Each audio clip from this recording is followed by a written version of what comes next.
بسم اللہ الرحمن الرحیم۔ السلام علیکم۔ بلیک میلنگ سے بچنے کا طریقہ۔ زندگی میں آخری آپشن بھی رہ گیا بلیک میل ہونا، تب بھی خدا را بلیک میل ہونے کی بجائے کسی اور راستے کا سوچئے گا۔ جی ہاں، آپ لڑکیوں سے ہی مخاطب ہوں، کیونکہ ہمارے ہاں ایک لمحہ لگتا ہے لڑکیوں کو بلیک میل کرنے اور دمکانے میں، اور آگے سے لڑکیاں آدھا لمحہ بھی نہیں لگاتی بلیک میل ہونے میں اور خاموش ہو جانے میں۔ اگر غلطی آپ کی ہے تو اس کا یہ مطلب نہیں کہ آپ ڈر سہم کر خاموش ہو جائے۔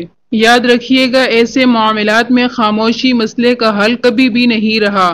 بات چھپانے سے ہمیشہ معاملہ بگڑتا اور بگڑتا چلا جاتا ہے۔ اس لیے ایک لمحے کا وقت ضائع کیے بغیر گھر کے کسی فرد، اماں سے بہتر اور کوئی نہیں، اماں کو اعتماد میں لے کر سارا معاملہ بتا دے۔ وہی بات، دو تھپڑ لگیں گے اور عقل بھی انہی دو تھپڑوں سے آتی ہے، اور آپ ہر راز، ہر بوجھ، ہر مصیبت سے آزاد۔ اور جب آپ کے بلیک میلر کو اس بات کی خبر ہوگی نا کہ آپ کے گھر والے آگاہ ہیں، تو یقین کیجئے اس کی ساری ہوشیاری اور بلیک میلری دھری کی دھری رہ جائے گی، بلکہ اس دن کے بعد سے آپ کو لگے گا وہ اپنی موت آپ مر چکا۔ اس لیے براہ کرم اول تو اپنے معاملات ہی سیدھے رکھے، اپنی کمزوری کسی کے ہاتھ میں مت دیجیے، خود کو مضبوط بنائیے کہ دو چار پیار محبت کے بول آپ کا کچھ بھی نہ بگاڑ سکے۔ اللہ سے عافیت کی دعا طلب کرتی رہا کرے، نظر کی حفاظت کا اہتمام رکھیے۔ نوجوانی کے آدھے فتنے ویسے ہی ختم ہو جاتے ہیں، اور اگر بالفرض خدا نخواستہ کسی کمزور لمحوں کا شکار بننے بھی لگے